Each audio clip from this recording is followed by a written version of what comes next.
The date was June the 3rd through the 9th of 1943 in Los Angeles.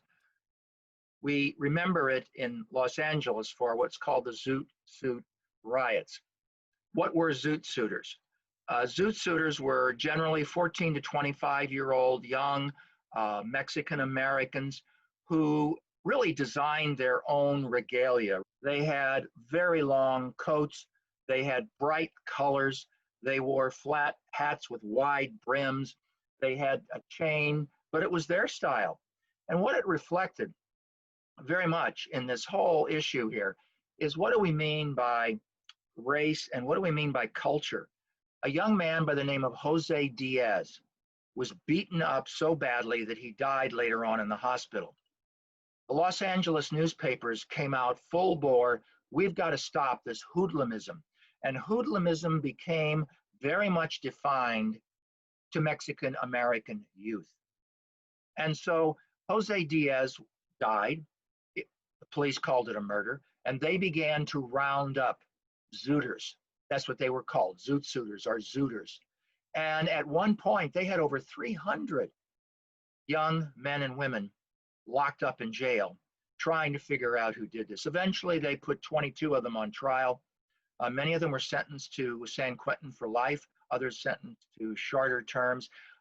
What eventually happened is that in one night, a couple of sailors were allegedly beaten up by a gang, the Black Legion and the Black Widows. That was the girlfriends of the Black Legion. They were the most powerful Mexican-American gang, and there's no doubt there were gangs, but the newspapers really focused in. You know, one of the quotes, just to show you the bias, this is one of the headlines in Los Angeles newspaper: "Angry seamen pound Southland rowdies in street fights." Another headline: "Teenage thugs who have been carrying out mass attacks on seamen were being sought by police." Now, this is all, but the city couldn't get control of it. And the governor tried, Governor Earl Warren, who wound up being Chief Justice of the United States Supreme Court later on, he tried very much to be a middle ground here. In fact, one of the seamen who was not involved in the riots but saw what was going on, he said, I'm quoting him, he said, "I could find nothing to distinguish the behavior of our soldiers from the behavior of Nazi stormtroop thugs beating up outnumbered non-Aryans." And he said this was class war.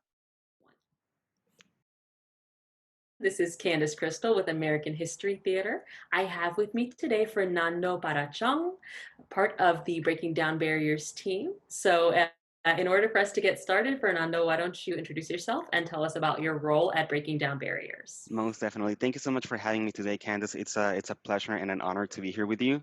As you said, my name is Fernando Parra Chong, and I am the Latinx Outreach Coordinator for Breaking Down Barriers at Jewish Family Service of San Diego. And some of the work that I do with Breaking Down Barriers is pretty much being out in the community, talk about mental health, and I partner with quite a lot of local organizations and community stakeholders to talk about the importance of mental health, mental well-being, and how we can support our communities during all the difficult times that we're living through. Amazing. Well, I am so ready to just dive right in. I know Hal gave us an awesome introduction to the Zoot Suit Riots, but I really want your opinion. How do you feel like the Zoot Suit Riots shaped America today? And what effect do you feel it's had on the mental well-being of our Mexican American community? Yeah, most definitely. I think that's a pretty loaded question. Because we got to take into consideration like everything that led up to the Zoot Suit riots, right? Just as it was mentioned in the introduction, right? From the Sleepy Lagoon murder to all the racial tensions that existed in the LA community at the time.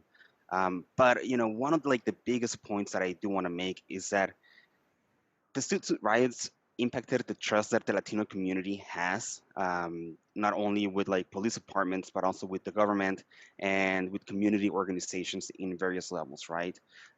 It was a very difficult time in which U.S. service members were attacking Latinos for the way that they dressed, right?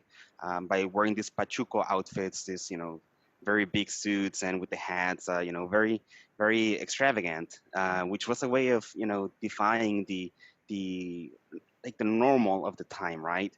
Right. And so quite a lot of the tensions that were happening at the time were race based. You know, it was very racialized, and so I mean, we can see that even though the LA that this happened in LA in Los Angeles, we can see that even in Philadelphia, New York, Chicago, Mhm. white people were attacking Latinos because of the way that they were dressing.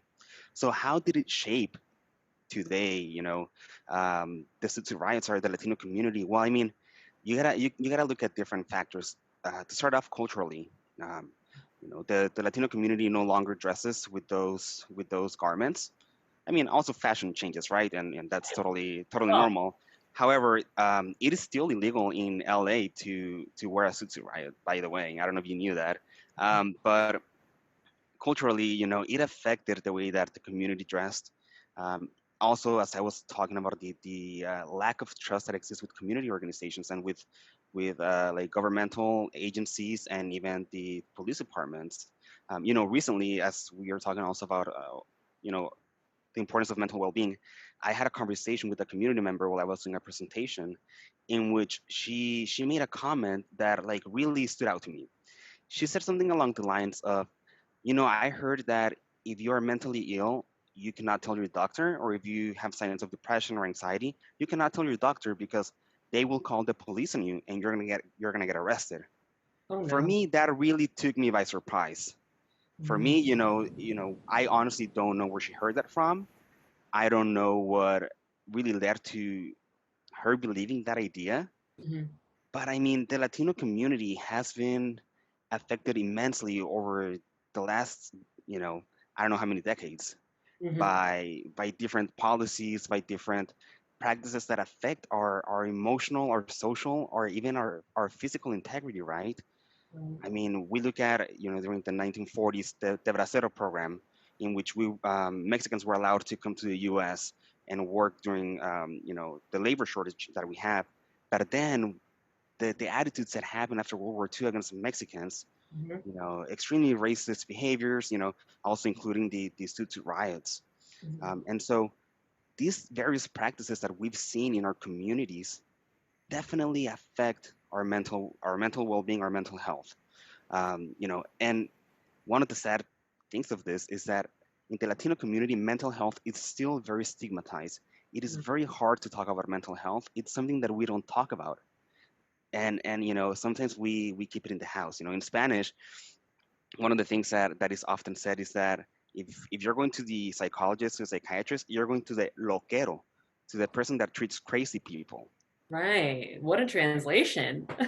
Yeah, I know, right? I That's know. so crazy. I think with mental well-being and othered communities, it's always a slippery slope because I feel like those othered communities probably could do the most with those resources, but we're never offered them first. And that's always been really intriguing to me. And I feel like when we're talking about the cultural side of everything, why is that the case? And I'm curious for your opinion on that. Why do you think our communities have othered that stigma of mental wellness or well-being? Or illness in this case, I guess. But what's your take on Yeah. that?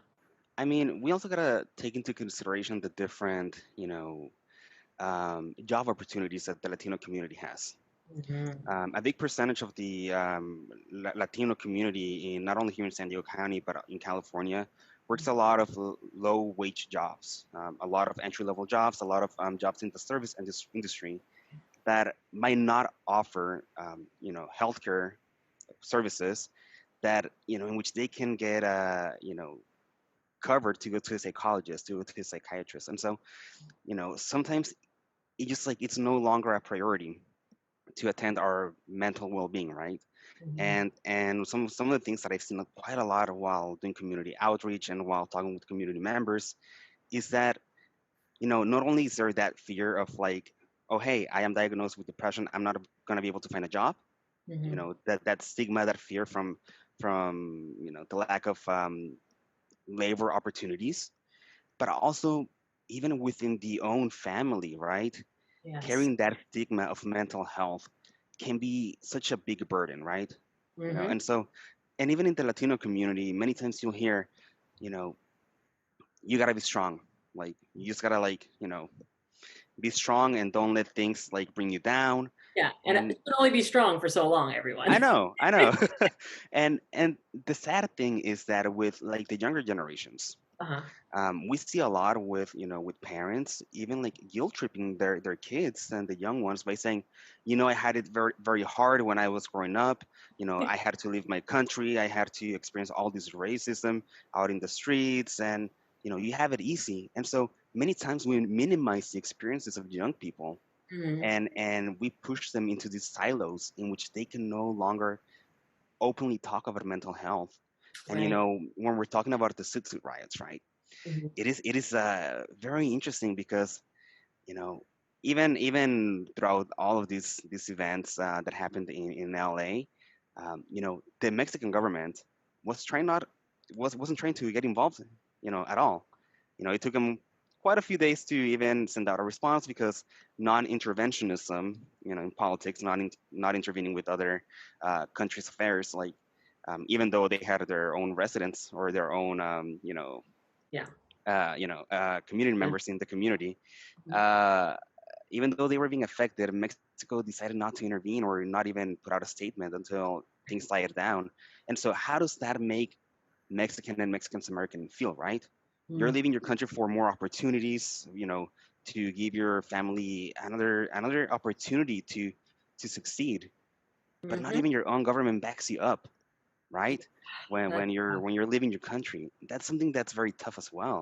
Yeah, I can only imagine. And I think with the Zoot Suit riots, I remember learning about it in high school. And I look back on my history lessons and I'm always like, it's crazy to me to think what was the real reason? Was it partially because maybe they were a little jelly? Because I personally think Zoot Suits were really cute. And I think that there's this air of don't you try to dress like us, don't try to dress all proper and professional. And that's one of the aspects of it that I always look at, and I'm always like, Hmm.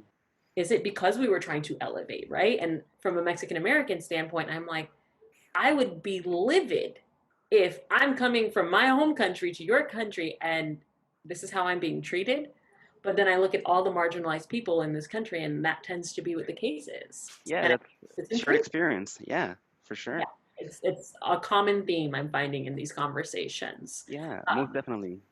well, in the interest of time, I'm going to let you talk a little bit more about you and what Mhm. Breaking Down Barriers can offer for our viewers. If anyone was interested in getting more information on whether it's for Breaking Down Barriers, the Latinx community, how could they contact you? Where should they look?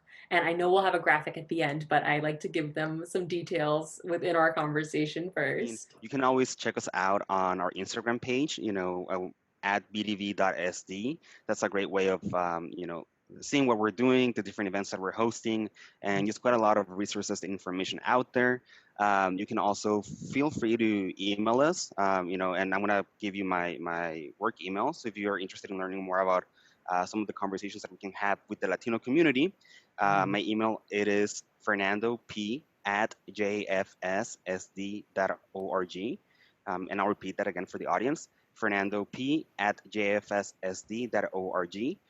And, Breaking Down Barriers is very excited to really be the gateway to connecting community members to the resources that they need. And if there's anyone out there listening to or watching this video today and really is like more intrigued about mental health and perhaps learning more about how you might be able to support the Latino community and mental health, feel free to reach out. I mean, we're here to collaborate. We're here to really become that, sometimes like the bridge between the community and the resources. And that's something that I love about this program. I agree. That was part of why we wanted to have you all come in and talk to us and help provide the community with some really great resources. So, Fernando, thank you for being here. Thank you for sharing your story. And hopefully, our Latinx community can feel uplifted by this conversation and hope that the resources can reach some of the right people. And if you want to check it out, we will have some information in the description. So, thank you again, Fernando. Thank you so much, Candace, for having me. It's a pleasure. Absolutely. Everyone take care and we'll see you next time. When the riots ended, it didn't end the hostility. Mexican Americans throughout World War II and the years after found that living in Los Angeles was really a very tension-ridden city with a lot of discrimination, not only in housing, in wages, in jobs, in the opportunity to get into the professions. This is the California story.